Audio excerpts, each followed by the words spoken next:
Mbote balandina biso ya mokili mobimba, très cher internet. To pesi bino merci pe fidélité oyo bopesaka biso tango iso pona kolanda biso. Ezali bongo émission na bino émission na biso place à la parole de Dieu na chaîne na biso chaîne na bino Kin Show News. Nazo senga na bino vraiment bolanda biso durant toute cette émission. Lelo na memeli bino mutu moko aza très particulier, un homme de Dieu. Nous lenge émission na biso ali place à la parole de Dieu et boinde to ko betali solo moi mukena ye toyeba ye aza nani auti wapi alingi nini nzamba pesi nini pona kolobela biso po émission ezali penza place à la parole de Dieu. Et bongo ngai molobeli na bino radio Ntambwe Masanka na kozala na bino wana kino suka ya masano. Na lingi na présenter bino ye mais kasi ya moto présenter bino ye azo proposer biso na nous porte publicitaire oyo tolanda. Siméon le grand ministre, oui, organise une grande activité dénommée Intercession pour tous. Oh waouh, c'est un moment formidable dans la présence de Dieu. C'est déjà pour ce mercredi 30 juin de 7h juste à 12h juste. Nous serons vers la montagne de Carrière Mikonga, juste après l'aéroport international de Ndjulu. Référence arrêt Carrière et l'avenue Rivière. Viens, nous allons prier ensemble. Nous serons avec l'homme de Dieu, Papa Hervé Lola, et nous serons encore avec l'homme de Dieu, Papa Joël Kaboto. Moi-même aussi, je serai là. Soyons là nombreux. Nous allons parler sur le Dieu des abandonnés. Viens. Et n'oublie pas, si tu as parfois les gens qui souffrent près de toi, amenez-les, le malade, le paralytique, toutes les formes de problèmes que les gens ont, apportez-nous ces gens-là. Nous allons prier sur eux et le Dieu de la Bible fera quelque chose. N'oublie pas de venir ensemble avec eux, le Dieu des réserves est vivant. Sois là, viens, viens, viens, viens, viens, viens.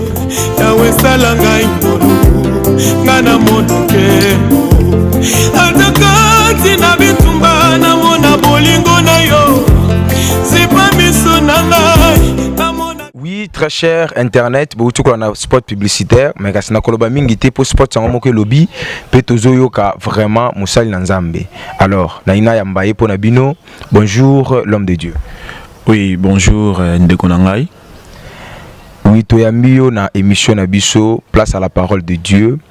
Est-ce que okoki ko se présenter mukie bande ko yali ko landa yo baye bayo outi wapi ozali nani? Voilà, merci beaucoup pour la parole et puis napeshi bino nyonso merci équipe Mombazo travailler na bino à cause il y a Lolenge Bouambi biso na Wesika kombo na ngai le frère Siméon le grand et nazo diriger ministère moko na kombo ya Siméon le grand ministre. Oui, je mis précisément na Mikondo, juste na route Nzoko, avenue Mbalavidi numéro 59. Donc c'est un peu ça, Oyo, Bandeko Baroui Koyeba, Ponabiso. Alors l'homme de Dieu, Tolinto Yeba, Ozana église, Tozo Kamba, ministère, Moko, donc tu habites pour y sortir sur un ministère, hein? Voilà, merci beaucoup pour la question Moko Malamu. Pour le moment, je suis en train de diriger un ministère et nazape na groupe de prière moko dans peu de temps. Je crois que par la grâce du Seigneur avant que année Otoza 2021 et si là on aura déjà une place pour na likambo Italie église. Donc c'est un peu ça. Ah, l'homme de Dieu. On travaille côté projet église côté ministère. Oui, beaucoup de mbongo. Si vous expliquez biso na vision ni no zo ki diboso église to pe na ya ministère. Bon, na komeka un peu ko rectifier le romoko lobby na yebi ko luka mbongo. En fait, na musala o tozo lukana no mbongo penzate. Ils ont un appel au Nzambe à Pesibiso. Visual liboso tozo ki ezalaki ya Siméon le grand ministre. Tozo depuis 2017 mais tout matérialisango na 2020 neto bandasko ba activité. Vision abiso ezali aider le monde à vivre les centuples ici-bas et à ne pas rater le ciel. Sur Otangi na Mukanda ya Marc chapitre 10 le verset 28 tina 30 pour comprendre vision abiso. Oui, alors l'homme de Dieu, tout le monde sport et outil koleka, tout le monde va afficher presque qui chasse à Mobimba. toyeba eza nini tomoni intercession pour tous. Expliquer biso na intercession pour tous eza pona nini eza na kati ya intercession na yo to na kati ya ministère ozo diriger.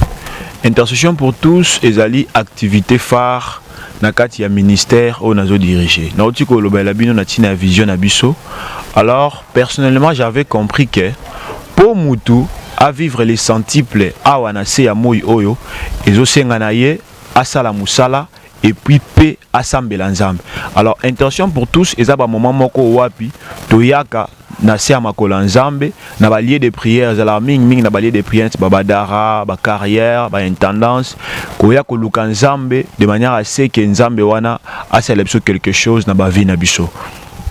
Et alors, Tomoni, oh, ils allaient le 30 juin, ils allaient première édition, tu peux la 40e édition. Oui, le 30 juin, il y a année où ils allaient 9e édition à Bissau. Oui, la 9e édition. Est-ce que vous avez vu moi le solo mouké pendant première édition, qui nous na 8e édition, biloko ni ba témoignage ni besoin, est-ce qu'ils ont foutu, est-ce que vous avez bénéficié na yango le lenge vision na bineza? En fait, je bénis vraiment le Seigneur. Premièrement, on a eu à faire intercession. C'était un peu compliqué. C'est comme si na yoka kinzambe bien te. Parce que moi ma défense c'est là qui moi mingi.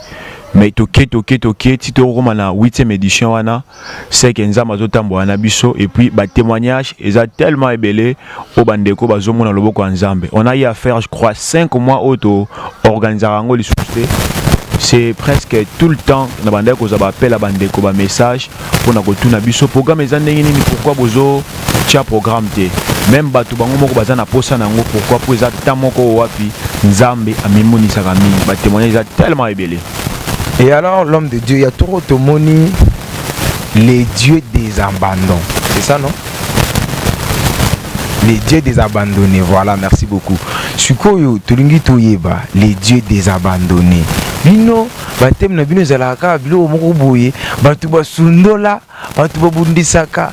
Mais pourquoi pas les lovements sans y a réveil, il y a qu'à la repentance, tu vivant en sous tes a dit à quoi? Donc, mais quand on peut expliquer biso partout. Bon, les dieux des abandonnés, si je pourrais dire, bon, selon Nengenako expliqué en le 30 juin, pour comprendre que na matière nanga parfois à 100%, parfois à 60% na kozala pirement évangélique. Donc, na obeta c'était mingi na likambo etali repentance. Tant aux autres likambo les dieux des abandonnés et l'inko lobaka ate que tochi à côté likambo etali repentance. Non, on parlera aussi de ça parce que yango neza base ya musala otozo sala. Pour ceux qui doté mutu que okende poto okopambolama mais abongo limutema te. C'est que tina nango ezate. Donc c'est ça. Alors, na émission Nabiso Lelo passe à la parole de Dieu. Thème Nabiso toko discuter mouké sur yango ezali pourquoi le Dieu des abandonnés. Mais kasi yango tokota na thème wana nazo proposer biso élément oyo.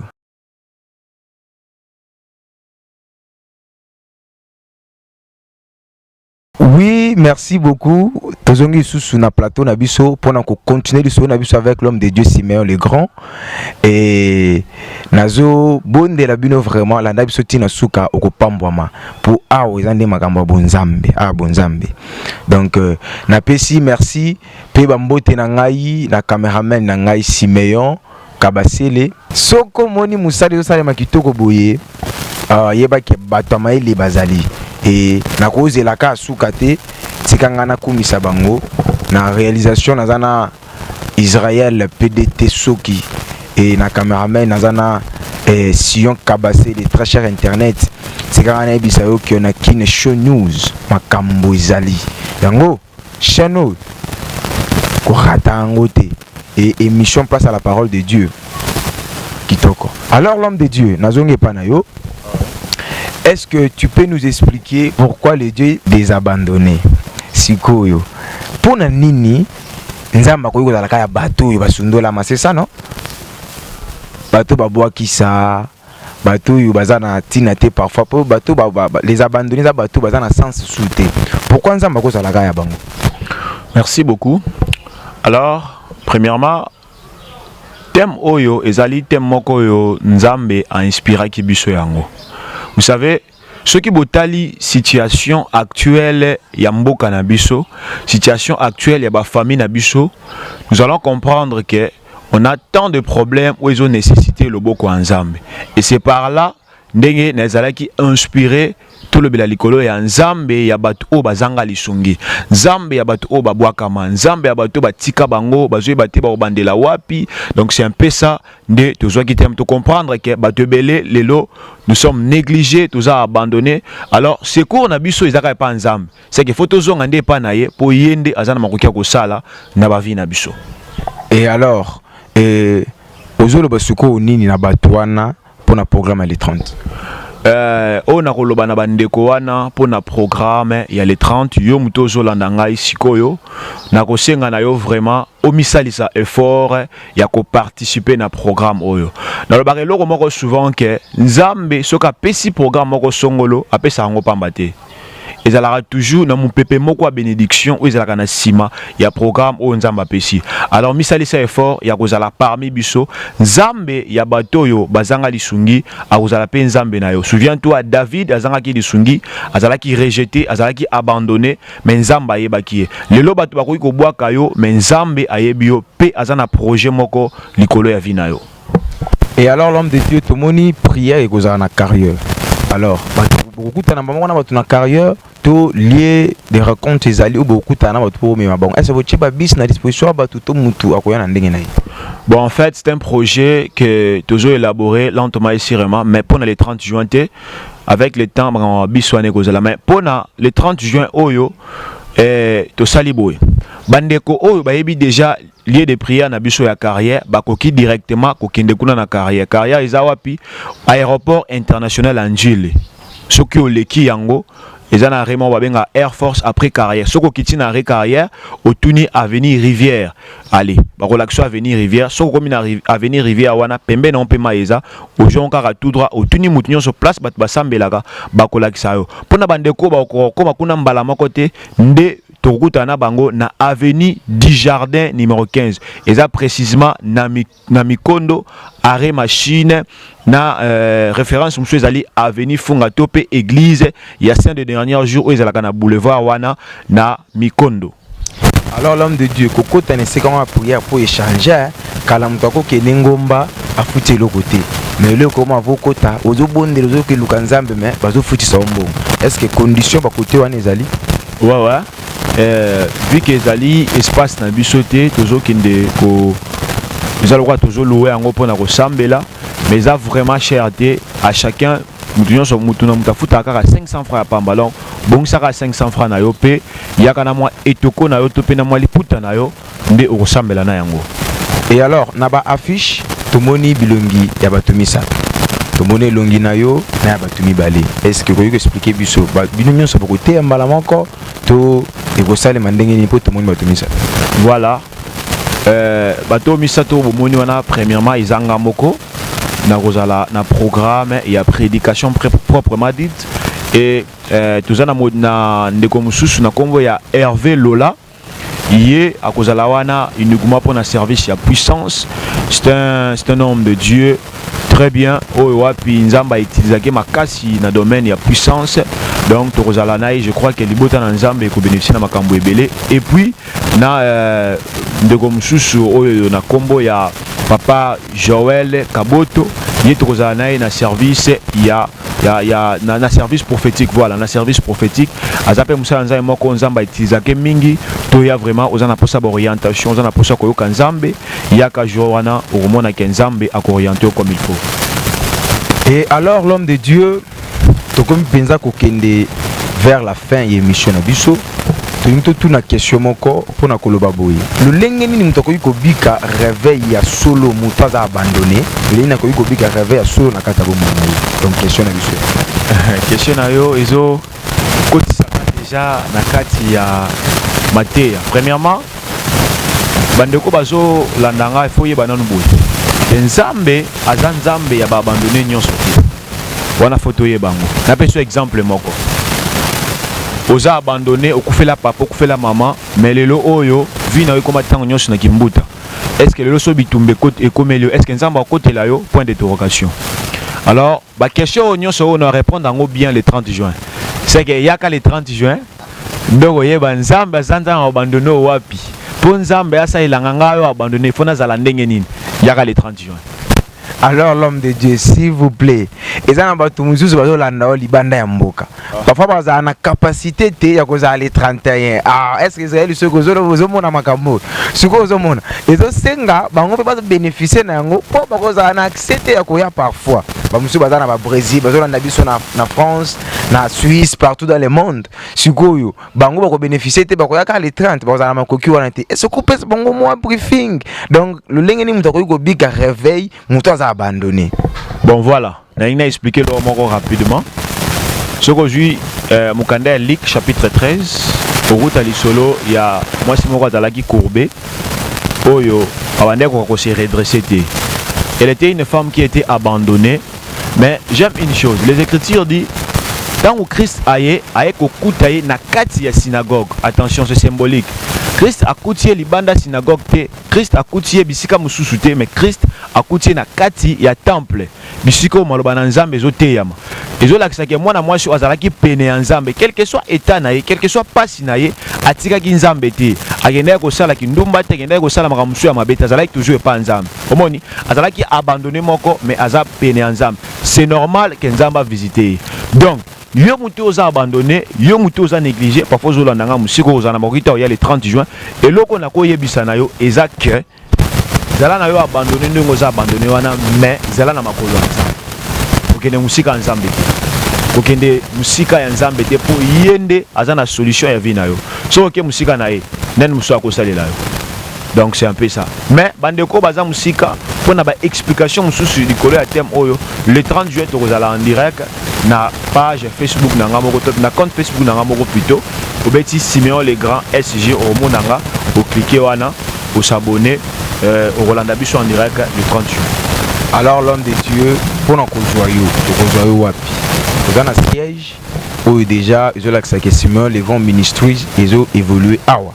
Oyo po esunga population topé ba ye peuple de Dieu ils ont posa contacter tokozwa ndenge ni so lingo zwanga naza ming na ba réseaux sociaux pe na pesa na ba coordonnées na ba réseaux sociaux na Facebook na tshikolo ba Simeon le grand SG orozwangai na Instagram pe so robeti SG Simeon orozwangai pe et puis na WhatsApp eza plus 243 90 623 623D plus 243 90 623 623D pour na adresse bisika oyo na zwami okoki kozwanga na facilité ezali bisika tozali na avenue Mbalawi numéro 59 C juste na route nzoko référence arrêt Mbangu tozawana soko yewana oko kutana na ngai de toutes les façons avant koya zwa rendez-vous na ngai otomona. OK. Moussa na nzambe ya mwete to chité sko eloko nous o promettre ba na nzambe bakoya le 30 pe moi liloba ko pambola batu nyonso to bazolana eloko nazo promettre batu ezake nzambe akosala makambo minene na ba vie ya batu bato babelaka bato bazanga misala bato baza soki pendengini na ebi problème na openza te na bengisi yo le 30 juin yaka soki bozana bakoko batambolaka te tozo tia nzambe na biso à l'épreuve yaka na bango bato bazana ba problème boya le 30 juin bokomona makambo oyo wapi nzambe akosalela bino et puis nazo pambola bandeko nyonso yo balandi biso na mokolo lelo nzambe alola akanisela bino pe nzambe alola nzamba wa abandonné afongola suba porte pour na mois oya juin pour na bino. OK, merci beaucoup l'homme de Dieu. L'invité ceux qui musaye na nzamba za pena libanga mais ya mwete to silisa bolimbisa ngai nazo tuna question moko oyo namoni ba souffler nga sikoyo epali epai ya berger Jonas Wisdoms nzememi papa l'homme de Dieu Simeon le grand tout tunaboy na suka ba fiche na to landeli mo histoire na yo tozo monaka les dieux de réserve et vivants ce que les dieux de réserve wana eza nini eza masalaki nini yo moko donc expliquez biso muke par rapport ya slogan wana eza même slogan na biso na kati ya Simeon le grand ministre.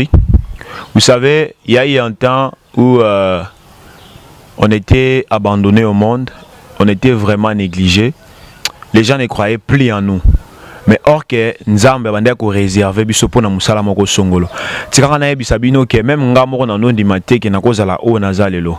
Parce que na mona pena ke pona ngesile or que Nzambe bande ko réserver nga pona loko moko bo songolo. Yango na moyi nazaka na habitude mingi ya koloba ke le Dieu des réserves est vivant.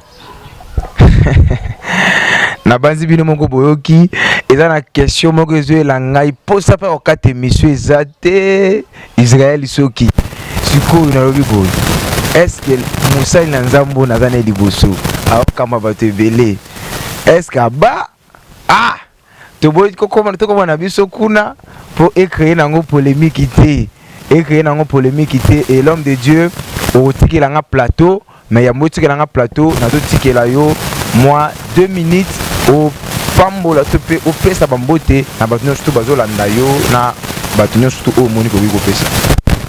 Merci beaucoup. Premièrement, je salue mon père, le prophète Shadrach Nehema. Actuellement, il est à Tanzanie, à Péché Bambote Dele. Je salue mes mentors. Je vois Papa Blaise Ngoma à Bandal, ici à Kinshasa. Je vois le prophète Yves Makundi à Bandal, ici à Kinshasa. Je vois la prophétesse Dorcas Ochichi, ici à Yolo. Et je vois encore le berger Gilles Dango, un homme que j'aime bien. Merci pour notre conseil Nabino. Je salue mon ami du trio le berger Jonas et bandeko baza tellement belé son ami na notanga bangwawa et ko lia bisotan pour na kosilisa nazopesa plutôt mbote ya suka na une amie qui est vraiment très chère pour moi, Monica Luboya depuis Matadi, Nzambe apambola yo. Et puis merci mingi pour na soutien na yo na ministère na biso Nzambe apambola. Et Mosai Nzambe tokoki ko tika yo boité sengi to bénéficier na lipamboli na chaîne na biso pe émission na biso. Est-ce que le lenge émission leki est-ce que moi il ba moko ya bien pour émission au pambola pe émission talaka. Voilà. Pour na kopambola o ezali émission na bino esali biso confiance ya oyamba biso na koloba boy. Ba émission mineno tozolanda lelo ba banda pe kaka boy. Alors na sambeli nzambe nango bosali confiance amema bino lisusu musika. Bez na bino e mata lisusu vraiment makasi. Bo évoluer à 100%. À la prochaine occasion on a kozonga lisusu na wesika nakuta épanouissement total na kombo ya Yesu Christ Nazareth. Amen. Alors balandi yakin show news bomoni olenge nini to solo na musali na nzambe les ngana benge da berger Simeon Nyumbe Kabombo SG ndenge to mesana ko benga ye et nakati émission na biso place à la parole de Dieu. Yo musali na nzambo zolanda ngai ko hésiter te ko contacter biso na numéro o ezali na ban écran na yo poto yamba yo ba porte na biso ezali ouvert ba émission ezali ebele na kati ya Kin Show News contacter biso kaka ozala dessus te. Oh na lingi na boucler émission na ngai sans oublier nazo pesa mbote na papa o ya boti ngai Raphaël Business Trading na pesi mbote lisusu na mama o ya boti ngai Albertine Kabongo la Katangaise Debbie la Fleur na pesi mbote na Christian Odia les adorateurs de l'époux na pesi bino bambote belé Emmanuel Kasonga en tout cas nzanga pambola bino Junior Solo bosé belé sans oublier na koki jamais ko boucler mission oyo sans couper sambote na monteur munene ya chaîne na biso Kin Show News Rigen Mpenge le grand monteur na mokili mobimba na moni nanu te yenda zo simba makambo na Kin Show News na pesi mbote bongo na moto akotala nga liboso Sion kabasele makambo fandi wana mto simba caméra et na réalisation na yaki na Israël soki na mesala mingi kobenga ye PDTM pesa libango eza suka libonko nazo senga na yo benga biso kana numéro oyo eza liboso na yo ozala dessus te ngai présentateur na bino radio Masanka soki yeso azongi te tokomona na mikolo ezoya mais kasi nazosenga oyo eloko moko s'abonner na chaîne na biso Kin Show News pe cliquer na cloche au komona wana pose wakaba news tant nyonso to banda kokota aimer page officielle na biso Kin Show News groupe ezali wana et groupe WhatsApp pe ezali komela biso wana to kobakisa na groupe WhatsApp et okozala dessus te na pesi mbote na ba membre nyonso tu ya Kin Show News Tishik Shilo Mbingazo Patrick Mosolo en tout cas ba mbote bisika ezali kolanda biso ngana bino soki so azongi te tokota na miko ezali koya baba